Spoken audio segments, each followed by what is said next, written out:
Welcome to Group Talk. 4 shows, 1 podcast from the Small Group Network focusing on topics relevant to small group ministries. Whether you're in a church of 100 or 10,000, whether you're a volunteer or staff, we want to support, encourage, and equip you to lead well. So relax, listen, and enjoy Reading Lenz with Nick Lenzi.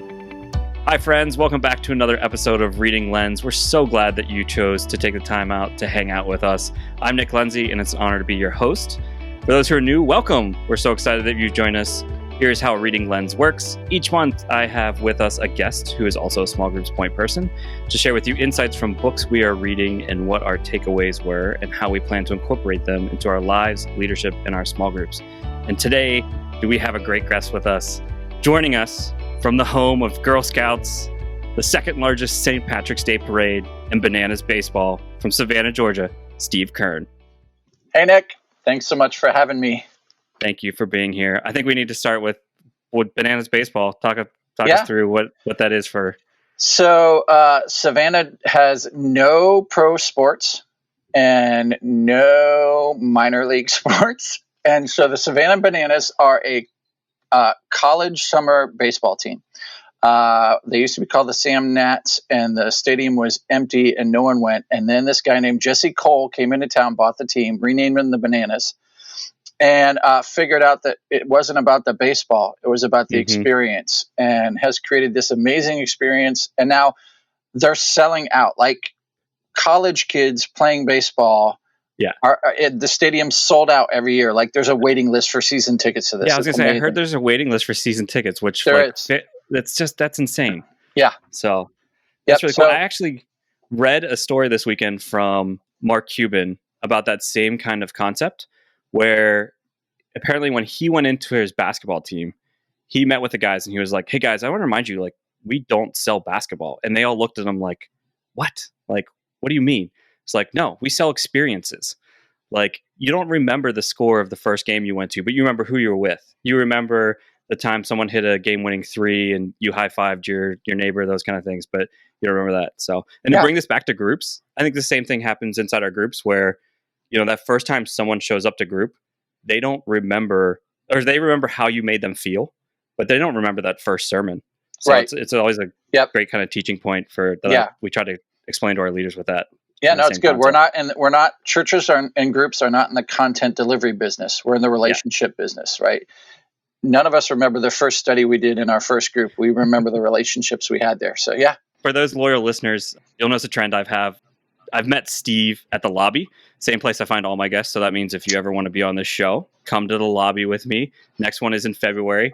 Quickly, Steve, what's your favorite part of the lobby? Well, connecting and sharing ideas with other small group people. Oh, man. And what's your real answer? All right. So the real answer. What's the My real answer is I go to the lobby just so I can pretend like I'm cool enough to hang out with Nick Lenzi, Derek Olson, and Jason Banzoff. That's right. I'm telling you, lobby, you meet the best people. Best people come out there. Steve is currently the East Campus community pastor at Compassion Christian Church, where he has led for 6 years. And prior to stepping into ministry, Steve served our country for 23 years in the U.S. Navy. Steve, that is amazing. 23 years. What positions did you hold there? Is position the right word? No. Sort of. Kind of like a total civilian over here. It's all right. It's all good. Well, so when I went into medicine because I wanted to jump out of the back of helicopters. And so that didn't work out because I'm colorblind. But I got to be a surgical tech, so I got to go in the operating room and assist with surgery. Did that for about 8 years. And then I messed up and showed some leadership ability. So they promoted me and stopped letting me do surgery anymore and started putting me in charge of sailors. And that's what I did for the rest of my time. That's impressive that, you know, your colorblindness means you can't jump out of a plane, but that you can perform surgery on people. That's right. Because, you know, it's all red inside people. Nice. I will say my Navy claim to fame is the back of my head was on CNN one time. So there you go. Oh, that reminds me. So I have a 2-year-old, and so I've watched Monster Inc. I don't know how many times, but that movie kind of starts off with Mike, who's one of the main characters, just jumping for joy because his face is on a magazine, but it's covered by the mail label. Yeah. He's just like, I made a magazine. Yeah. So Yeah. So, hey, when I asked to start this show, I thought less about what books I wanted to cover and more about who I wanted to have on. And Steve and I always have such great conversations. So we're excited that you get to join in with us in this. So when I called him, knowing his naval background, I asked him to pick a book about the Navy that we could talk about. If you're unaware, there's several leadership books about the Navy. Steve, any reason why there's so many leadership books in the Navy? Well, I guess if you can survive 6 to 9 months in what we now call quarantine out in the middle of the ocean with a bunch of 18 to 21-year-olds running around, you figure maybe I know a few things about leadership, so I probably should write a book. Yeah. Good point. Yeah, why don't you share with us also, like, what made you pick out this book? So the book's Extreme Ownership by Jocko Willink and Leif Babin. The reasons I really liked this book was, one, it reminded me of my time in the Navy and kind of the principles of Navy leadership that translate over into the civilian world and into the church world. And it's easy for me to forget that stuff, to get wrapped up in the day-to-day and forget, hey, you've got 23 years of leadership training. That stuff can carry over. And so it was a really good reminder for me about that stuff. Plus, I listened to it on Audible, and I love this book on Audible. It's read by the authors. And so if you're not into Audible books, I always recommend to people, hey, just listen to this one on Audible. It'll change your experience, because you've got two hoo-yah, hard-charging warriors reading the book to you, and they sound just like this, and it's awesome. You'll come out of this book, like, it's interesting. I almost in staff meetings where I just want to be like, we had 2 snipers up in the loft, and we wanted to make sure that we were ready to cover and handle our leadership in front of us. Yeah. So that's awesome. It's so much fun. If you don't want to do the audiobook, there's a bunch of YouTube of these two guys. Jocko's got a TED Talk. Apparently has a really popular podcast as well. Yeah, he has a podcast too. I know you're so busy listening to Group Talk, you don't have time for other ones. So, well, I will say Jocko's podcast is like 3 hours per episode. So, are you serious? Yeah, he goes long. Holy cow. Okay. Yeah, I really enjoyed this book much more than I thought I did. It took me a bit to get started because I just expected it to be such an in-your-face kind of book, which it was, to be fair. But it was kind of what I needed. And this turned out to be an excellent book. I know that as soon as it was done, there was some staff members and key leaders that I immediately told, like, we need to read this together. So I'm excited for them to get finished with this next month so that I can talk about them. But Steve, let's start with, what is extreme ownership? So the book definition, right? Extreme ownership is understanding that as a leader, you must own everything in your world. Like, there's no one else to blame. You have to acknowledge your mistakes, admit your failures, and take ownership for them, and then develop a plan to win. Yeah. And it's interesting. So I just shared about how I was sharing with staff members about how this was a really good book. But every time you share that, like, extreme ownership, it obviously sounds pretty intense, right? But is it healthy? Well, I mean, so like anything, it can be taken too far, right? You can go a little too extreme in your ownership, I guess. But I think for me, like, the most helpful and healthiest thing is it's just a shift in my mindset, right? It's taking me out of, I'm a victim of circumstance. They won't let me do this, or they are making this difficult, or I don't have money or resources or time, and going to, no, like, I have the ability to influence my world, and specifically around groups. Like, if my group leaders are struggling, or if there's lack of focus in my groups, that's on me as their leader. That's not on the individual group leaders. And so examining things kind of through that lens, I think, leads to a healthy place. Yeah, I think it really ends up in a healthy place too, in that, like, you have room to move in this area more than you think that you do. Mm-hmm. I think that we can get complacent and get tired and look for excuses of why things happened. And I think that this really helps you. It's really an evaluation tool. I feel like so much of this has been evaluating the past so that you can make better decisions going forward. And that's the ownership piece of that, which was really good. The first chapter was extreme ownership in that kind of introduction. The second one is no bad teams, only bad leaders, which to us translates no bad groups, only bad leaders. Do we think this is true? I personally wrestled this with for some time. I've had a handful of bad leaders in groups and great leaders in bad groups. Chemistry has so much to do with a great group. But I think going through this book and looking back on those bad groups, even the ones that I've led, like, I think I've led some really bad groups. I had one group, I think we met for a year and we had 4 people, which was just like, embarrassing as the groups guy. I look back and I see how principles from later on in this book would have really helped get us unstuck. Yeah, it's interesting. I 100% agree that there's no bad teams, only bad leaders. Anytime someone says, well, my people won't do this or our congregation won't do this, like in my head, I go, well, that's because you haven't led them to do that. Like it's not on them. And so if you're talking about, well, this group's doing really well, but the leader's not good, well, that raises questions for me about, well, how do you define what a great group is? Like the group you mentioned, right? I led it for a year and I only had 4 people. Well, if growing your group and adding numbers is how you define that, then yeah, you didn't do a great job. But if like helping those people to grow spiritually and go deeper is how you evaluate your group, maybe it was a great group, and that's okay because everything's not about numbers. And so having clarity around what you're looking for helps you to define whether someone's a good or bad leader. Yeah, what I would say about that, looking back on that specific group that had 4 is like the question that a good leader would have asked that group is, why are we uncomfortable inviting people to this group? Yeah. And then clearly then things would come out of why this group isn't that great. And then to be able to lead where that change needs to happen in order for this to be a better group.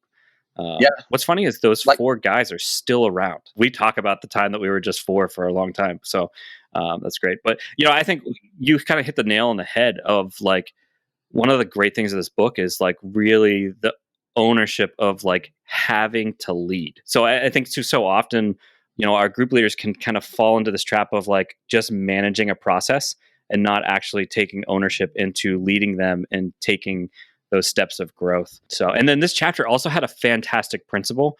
It's not what you preach, it's what you tolerate. What's maybe one thing you've learned over the years that makes this principle true? Well, for me, the principle is recognizing that small problems don't go away if you ignore them. They just fester and then turn into big problems. So, for example, if a group leader just won't communicate with me, it doesn't matter how many times I email, text, phone call, like they are not going to communicate back with me. That's a problem that I need to address. Like I need to corner them on Sunday morning or whatever I need to do to go, hey, I need communication from you. Because if they're not communicating with me, the bigger problem is they're probably not communicating with their group. They're probably not communicating with people who are interested in their group. And so if I tolerate that, then that's what I get. So that's where I think it's not what you preach, it's what you tolerate. We can preach communication all day, but if we tolerate people not communicating with us, then that's what you get. And that's a great example. This principle also makes me think too, because I think what's tough about this is that we're dealing with volunteers, right? Mm-hmm. They're not being paid to be group leaders unless, maybe you got a nice fancy church, but we know our budgets are tight. We're all listening to free podcasts, right? That's right. And you want to make excuses for them and give them the benefit of the doubt, but it's not always what's best for them. And you have to call them to something that if they aren't understanding things, you got to figure out how to explain it better to them, explain that why better to them. Another big part of this book is really like those communication techniques and making sure that your front line, which is, our group leaders, is understanding their purpose in this. So chapter 3, believe. Actually, I'm going to start with a quote from this chapter that really stood out to me that was really good. If you don't understand or believe in the decision coming down from your leadership, it's up to you to ask the questions until you understand how and why those decisions are being made. Not knowing why prohibits you from believing in the mission. When you're in a leadership position, that's a recipe for failure, and it's unacceptable. As a leader, you must believe. I have really experienced this recently in our church. We have a different program that's coming out that really is going to affect groups a lot. And I was just really unsure, like, why we're doing this because we really want groups to be a focus point of our church. And I also knew this other thing that was this ministry that was being built also had some importance, but I wasn't behind it 100% yet. And this book really helped me to I had a conversation with my senior leader the other day, just asking them hey, why is it that we are taking the step to start this new program and potentially affecting groups in order to do it? And getting to hear the why from him has just been so valuable at then understanding why we're doing it and the risks that we're taking because of what we're trying to accomplish. I had similar experience. So a part of believe is so that you can adopt the decision as your own decision. So, I mean, you know this about me. Others might know this about me. Like, I am not a fan of weekly attendance in groups. You're on polar opposites, my brother. If you post this on the Facebook page, I will chime in and go, "Don't take attendance," right? So, but that's what you tolerate. Well, and here's why. My why behind that was it's not worth the juice for the squeeze. Like, the best I can expect is somewhere around 50%. And now I'm spending all kinds of time and energy trying to track down attendance. And that's not what I want them focused on. Well, recently, our leadership decided, no, we're going to take attendance in groups. And I had to go to leadership and go, okay, so help me understand why we're doing this. And then talk to about, here's why I don't believe in taking attendance, but help me understand why. And we had a really good conversation about, well, if we don't know who's there, how do we know who to minister to? And how do we know who's missing? And it helps, like, all of those things that are good about attendance. So we're taking attendance, and I support it because, like, it was my decision, because I can adopt their why. And so I think that ties into actually to the next chapter of check your ego, right? So check your ego is, hey, you need to either accept the decision once you understand the why, or you don't need to be leading, right? So if you can't get on board with the decisions your leadership is making, well, you need to check your ego and see if maybe it's just your feelings are getting hurt because your idea isn't the one that is being used, and recognize that it's more important for the best idea to be put into place than it is for you to get the credit or for it to be your idea. That's excellent. The next section of this book is 4 chapters, and it's around the laws of combat. Chapters are cover and move, simple, prioritize and execute, and decentralized command. As you can tell, very military themes throughout this book. And I thought this section of the book is the thing that really started to click for me and things sort of take off.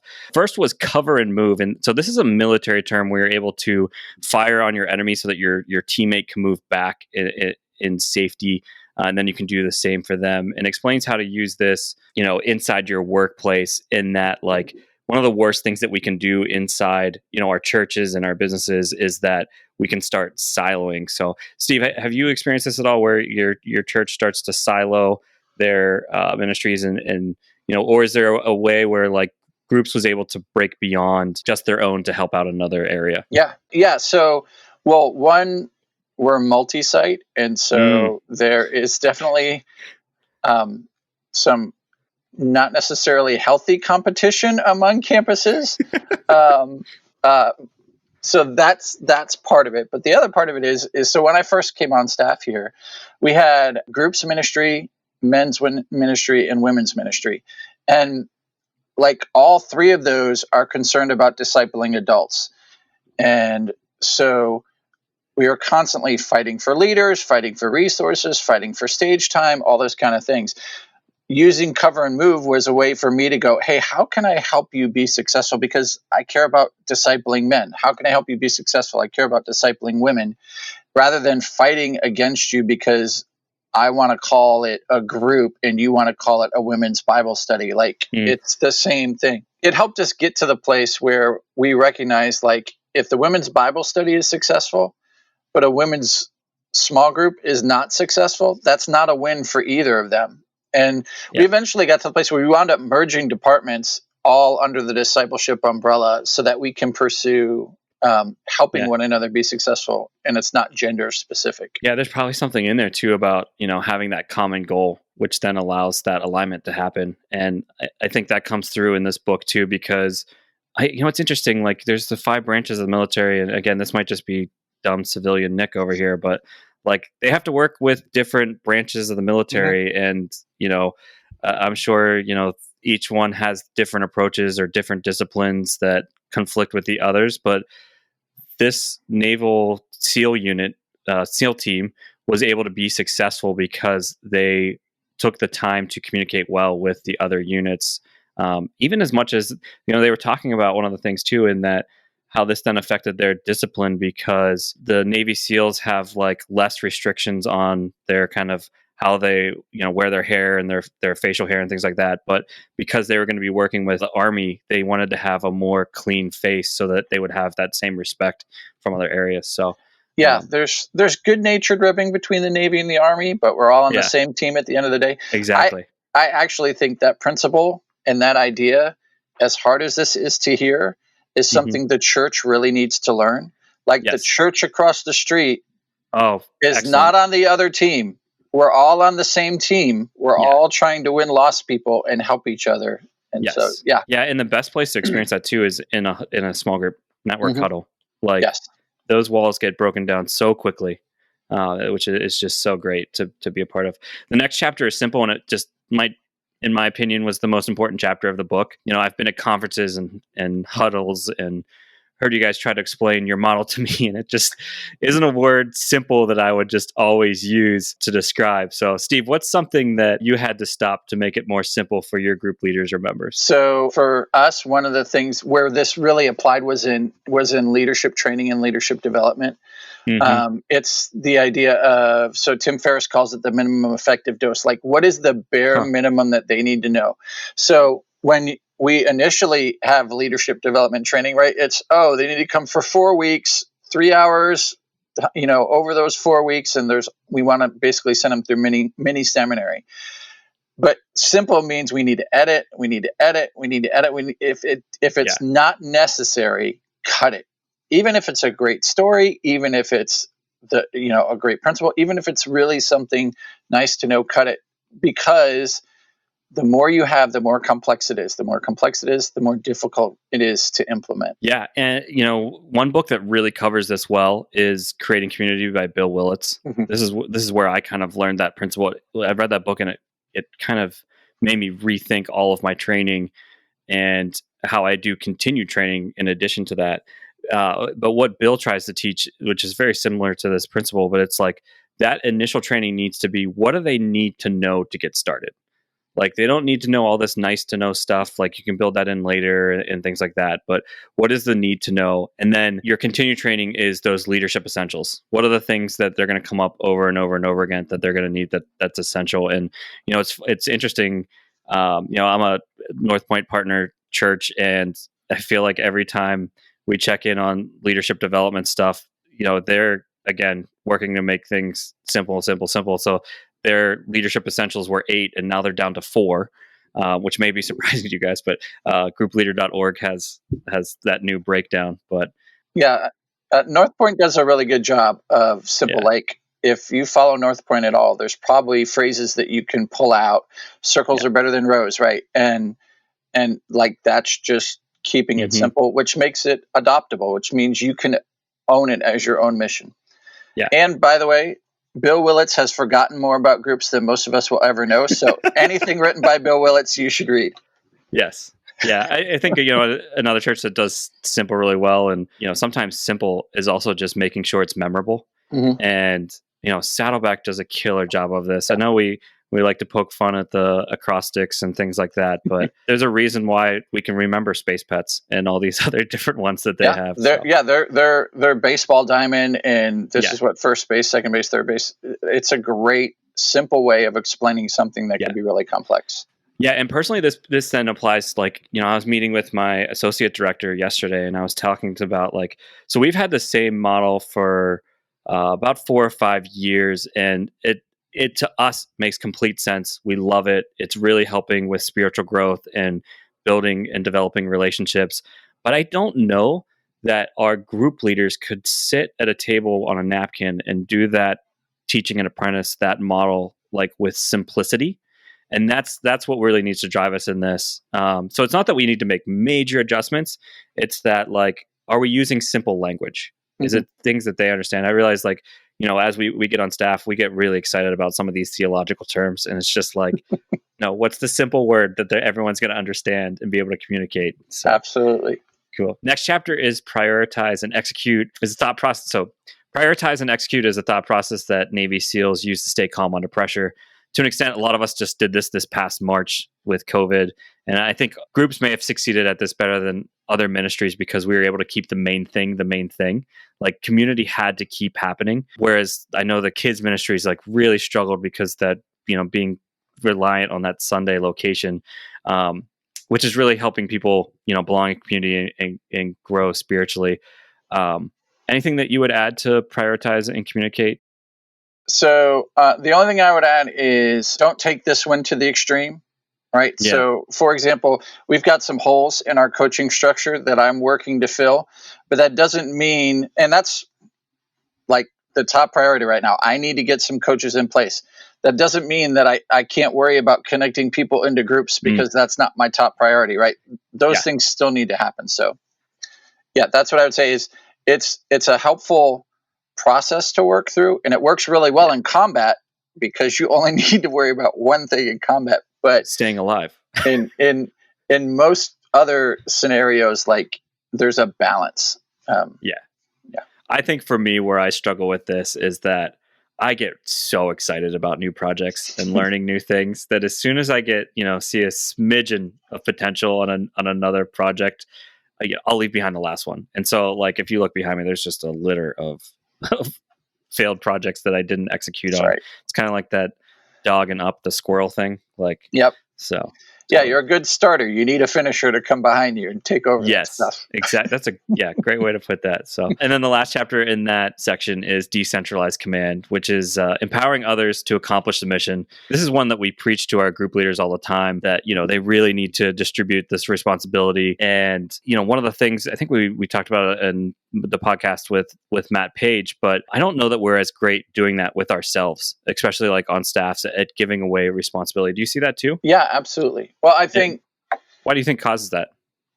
Because one, I think decentralized command is scary, right? So it takes a lot of trust to be like, okay, not only do you have the responsibility for this decision, but you have the authority to make this decision without checking with me, right? And that's tough for a lot of people to be okay with. One, because of fear, I think, well, what if they make the wrong decision? And even though they're responsible for it, I'm also still accountable for what's going to happen. The other part of it is, I think, we all want to be needed, right? We all want to, and so if we hold the authority, right? So I still have to sign off on it, or you still have to call me before you do this, then I'm still important and you still need me. And that goes back to checking your ego. Like why do you need to be the one to sign off on this? If someone can do it 70% as good as you can, you need to hand that off, especially if that person's a volunteer. Like coaches are a great example of this. So why not turn over your leader training to your coaches? You don't have to do leader training. They could probably do it better than you in some cases. So hand that off and but that takes a lot of trust and courage to do that. Yeah. And what's funny is like, I think late night shows kind of get this a lot too, where like they have writing staffs. Like it's not Stephen Colbert writing every single joke up there. Like there's people who specialize, and I guarantee if we drill down into those staffs, there's people who specialize in different areas of, all right, I'm going to handle this type of content and you're going to handle that. And why not bring that into our leadership training too, where it's like, okay, I might be able to be really good at leading content, but man, this other person is a really good radio host or something like that can communicate my ideas better than I can on stage. So absolutely. For me, it would be the other way around, right? I can talk, but I need someone to write really good content for me. Yes. So one of the other things that they had with decentralized command that was really helpful too is that eventually we all get to a point where we're leading too many people. And that being one of a huge reason why we need to decentralize command so that you don't have so many people reporting to you. This one quote just really jumped out at me. It says, human beings are generally not capable of managing more than 6 to 10 people. We start all of our coaches at 5 leaders and ask them to grow to 10. But, after reading this, I think I need to watch more closely at who 10 might be too much for, that they, might not be able to handle that. Because I think one of the other things that's interesting is that, like, especially with coaches, is that they tend to not just coach the people that you assign them to, and then they end up with so much. And it's really hard to go into the coaches meeting and be like, hey, you can coach people, but like, please stop coaching Tommy. Like, he's not in groups. You shouldn't be like pouring into him. Yeah. There's definitely a, like the law of diminishing returns. At some point, you stop becoming effective. Right. So this is the way the Navy does things, right? So if you show potential and you're doing really well, they just keep giving you more and more responsibility until you're no longer effective, and then you start getting in trouble, right? So I feel like churches do that too, right? We'll just keep giving you more and more until you can't handle it anymore, and then we'll talk to you about how you're not doing a good job. Yeah, and then I think even on staff, I started to realize how ineffective I was getting as our group's director. And it was because I was holding on to way too much. And I had to step back and evaluate, okay, what are all the things that I do? And then really think of okay, what could that role look like? And what's funny is this is a concept from the book E-Myth by Michael Gerber, which is going to be a future book, definitely, because it's one of my top 5 books on that. But he really talks about make an org chart of the next 5 years and then put your name in everything that you do. And what's funny is that all of those responsibilities inside what I thought a group director did, never left that bubble, right? And so breaking it out of okay, I write content each week. I lead the men's area, the women's area, the married area, right? Oh, there's those leaders there. I throw events, there's another person, and then finding volunteers. So this past year, I've found 6 volunteers that help me lead. And now I have a core team, and it's incredible what's being accomplished by decentralizing that command and getting it out and getting it away from me. So yeah, it's good. I think and one still of the just as busy. Yeah. Right. Yeah, that's right. It never. Your plate never actually gets less full. It's just full of different things. I think one of the concepts that's important under decentralized command is that it's all built on trust, right? Mm-hmm. Which means the person you're turning content over, the person you're turning men's, women's, married over to have to trust that you have their 6, that you have their back, right? In civilian speak, it's back. In Navy speak, it's your 6, right? So even if they're wrong, so even if they produce some content and you're whoa, that's really...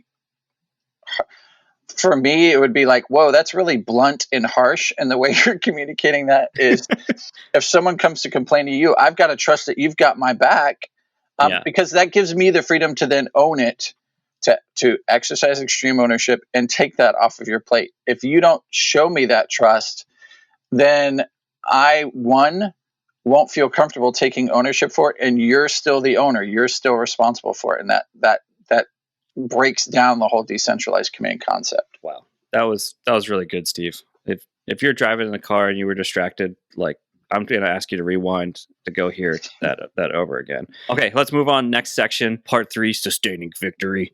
Have to do my Leif impression every once in a while. Nice. On here. So the first one in this is plan. And they spent a lot of time talking about the importance of debriefs. I didn't realize how much of the military is having to write what are you going to do and what happened. And this chapter, this section really gets into that a lot. And but let's break down debriefs. Do you use debriefs for your events, your training, or anything? When would you use a debrief? So we debrief everything. People get annoyed with me because I want to evaluate everything. I'm well, if you're getting up to give a talk, you better be giving an evaluation sheet to the people who are sitting in the audience so that you can get better by reviewing that debrief. So the Navy, we call it lessons learned. One of the requirements before you go on a deployment is to read the lessons learned from the last ship that was in that area and the things that they learned from being there. And so it's just a way of learning and paying attention to things that other people have done before. And that's really, I truly believe it's the only way you get better.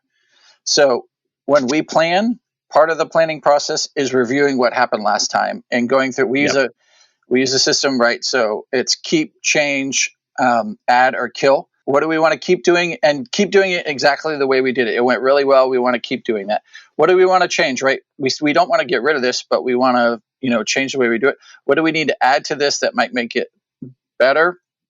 Maybe how I'm communicating, or maybe how the event was marketed, all those type of things. And then what needs to be killed? What do we need to, not ever do again because it just didn't add any value to whatever it was. Yeah. No, we have found this extremely valuable as well. And I try to bring it in as much as possible. I try to do it after we do our trainings, after campaigns. If you do a church-wide campaign, so valuable. Because you were just talking about like, read the last ship that went out. Our church-wide campaign are ships, right? Absolutely. And so there's things that we can learn how to do them better each time.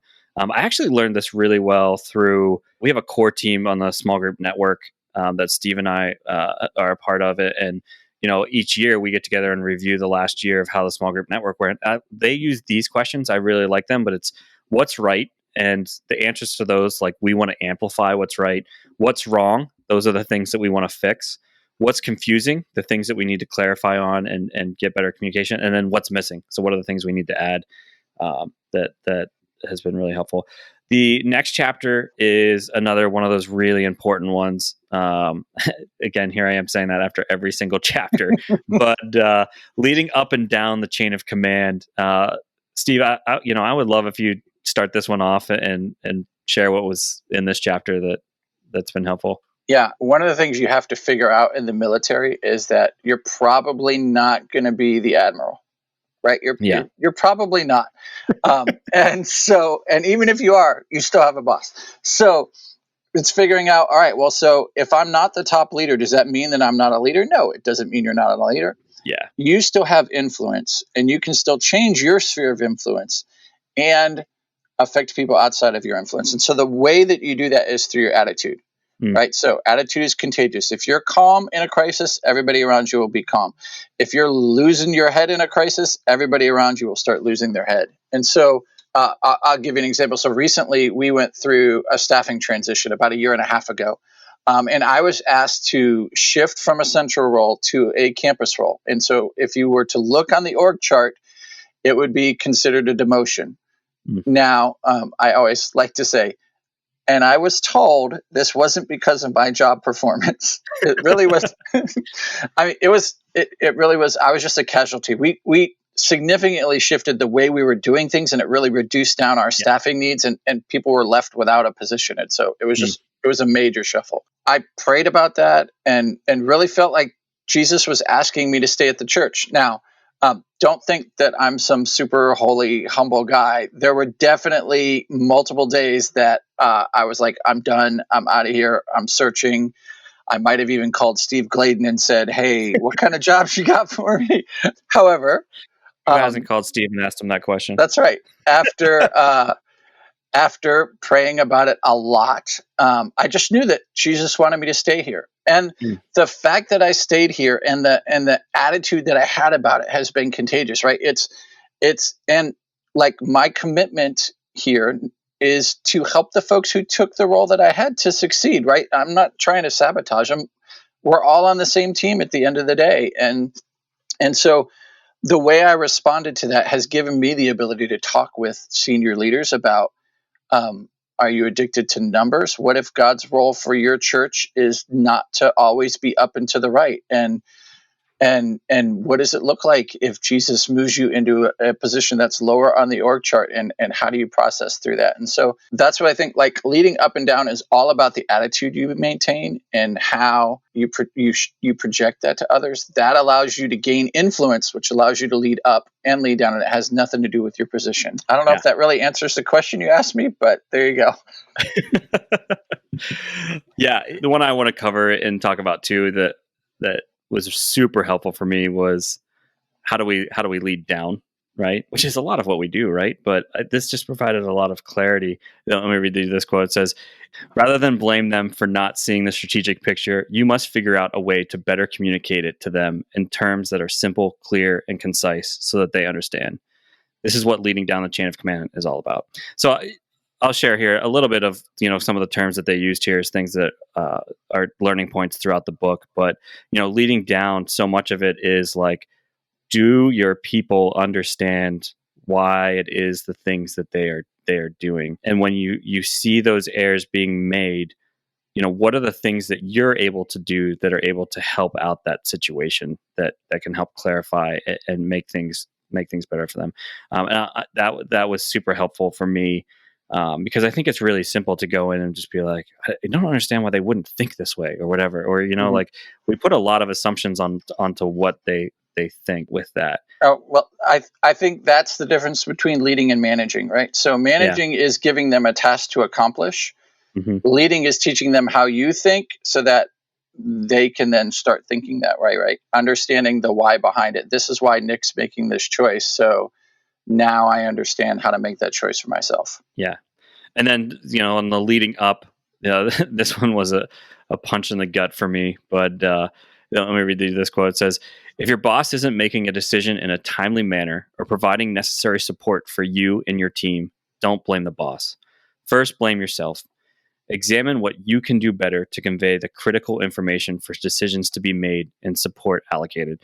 You read those first two sentences that your boss isn't making a timely decision, and who doesn't have that boss? Who does that not describe in the church world of senior leadership? But the biggest reason that they're not making that timely decision is because they don't have all the facts ahead of them, right? Also, we have the benefit in that at least our leaders, hopefully, pray about the decisions that are being made that are going into this. But, they were talking about this specifically in that they were really upset at the reports that they have to do. It's almost like a flashback a little bit to the attendance thing that you had. Are you able to help communicate what's going on at your level so that they can see that? Like, they need to stay at the level that they're at and see the bigger picture, because if they get down into the weeds, like, it really isn't going to help them do what they have to do and own. Yeah, so there's a couple examples of this, but one, we would all agree that if your senior pastor is constantly talking about groups, that is the best thing in the world, right?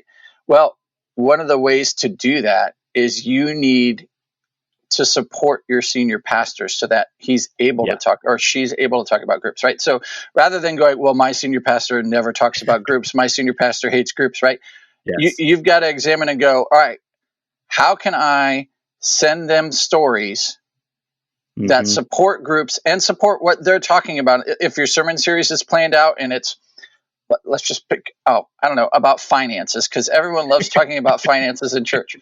If your sermon series is about finances, then if you've got a story of a group that pulled their resources together to cover childcare for a single mom so that she could attend their group, that's a great story to talk about stewardship. And it's our responsibility to get that to our senior pastor so that they can then talk about groups. If you're not doing the work to get them those things, then you can't blame them for not talking about groups. That's on you. It's not on them. That's what that whole thing is about. Yeah. Next chapter is decisiveness amid uncertainty. I feel like uncertainty that's the 2020 word of the year, right? Inside of churches.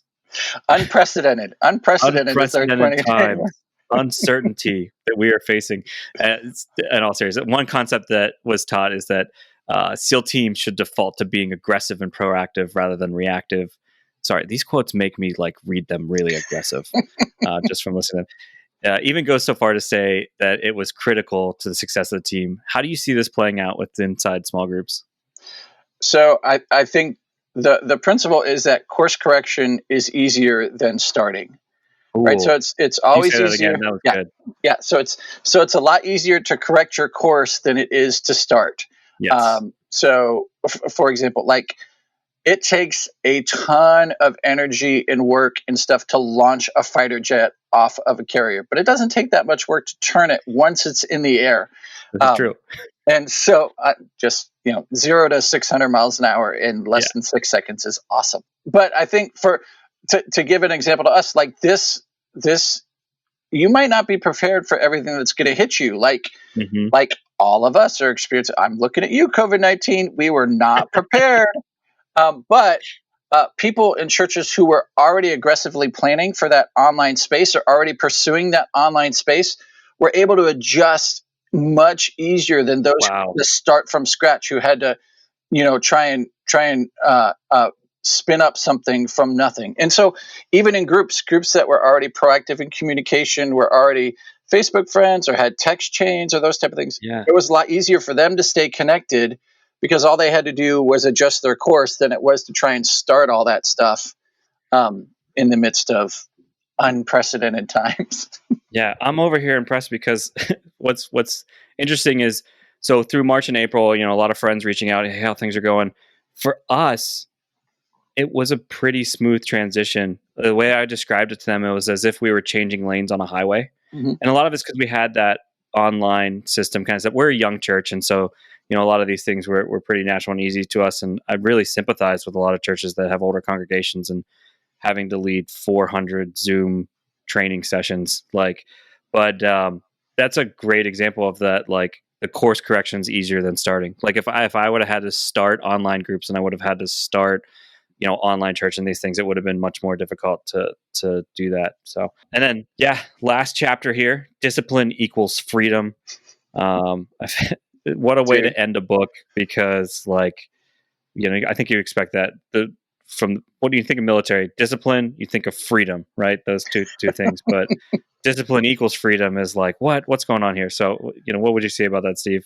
I would say I fail at this all the time. So the idea is that if you maintain discipline, then you get better results, right? You have the freedom to do what you want to do. So Jocko talks about if you want time to yourself, then you need to make the time by getting up early, by having the discipline to get up early.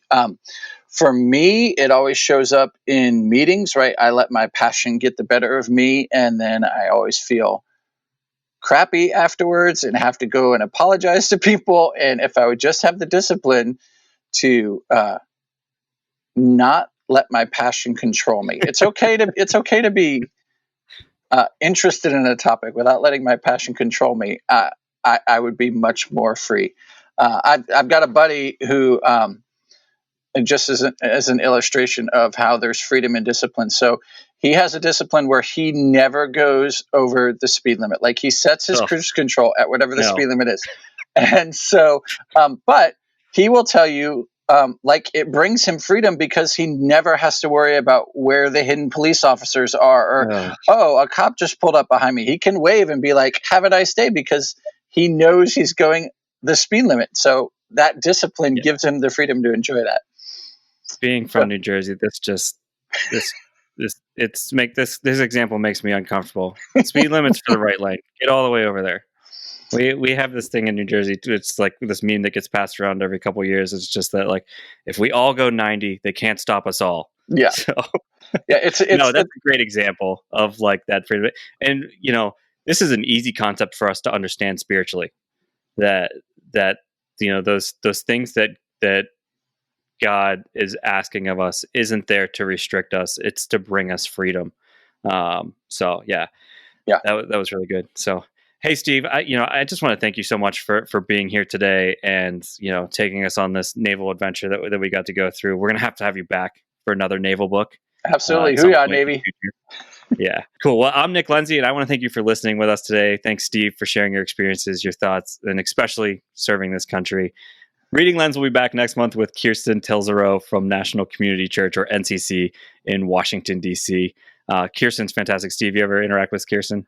Yeah, Kirsten is amazing. In fact, you were talking about our small group core team, and Kirsten actually led our strategic planning and going through those 4 things last year, and she was amazing. Yes. I am looking forward to that podcast next week. I'm sure we'll learn a ton from her. Yes. And we're going to do the book Canoeing the Mountain by Todd. I noticed he only has 1D, Todd. So Bolzinger. So if you want to read along with us, you can get a head start. Steve, you ever been canoeing? I've been whitewater rafting. I've not been canoeing. Okay, that sounds cooler than canoeing. Well, I mean, yes and no. I have a scar on my leg because at one point I went down the rapids without my raft, and and there's rocks under. Like, rocks is what causes rapids. So no whitewater rafting in the Navy, huh? No whitewater rafting in the Navy. Yeah, so we hope that you join us for that. And, as we sign off, as always, remember, leaders are readers. Take care, everyone. Hey, Small Group Network family, Jason Banzoff here, Group Talk producer and Small Group Network creative arts director. Thank you so much for tuning into this episode of Reading Lenz, and thank you so much to Nick and Steve for that great episode. Steve Curran is a great guy, and what a great guy to have on the show, so good job, Nick, getting him on. Now, before we go, let's talk about some events. The Small Group Network is storming out of COVID-19 with a slew of new strategic small group conferences slated for 2021. Locations include Houston, Portland, Las Vegas, Nashville, Denver, SoCal, New England, Ohio, Atlanta, and Virginia. You still have time to lock in the super early bird or early bird price on many of these events. Accelerate the health and growth of your small group ministry by attending one of our events in 2021. Just visit smallgroupnetwork.com/events to lock in these great savings today. Again, that's smallgroupnetwork.com/events. And thank you for listening to Group Talk. We invite you to subscribe to our podcast through iTunes and get new episodes downloaded automatically. Also, if you enjoy this program, please take a few minutes to give us a positive rating on iTunes so that other small group point people can find us more easily. We encourage you to visit our website at smallgroupnetwork.com to access our library of free resources, connect to a huddle with other small group ministry leaders in your area, read our blog articles, or join us on our Facebook group. Don't forget to use the hashtag SGNet when engaging with your social media channels. Thank you for your support.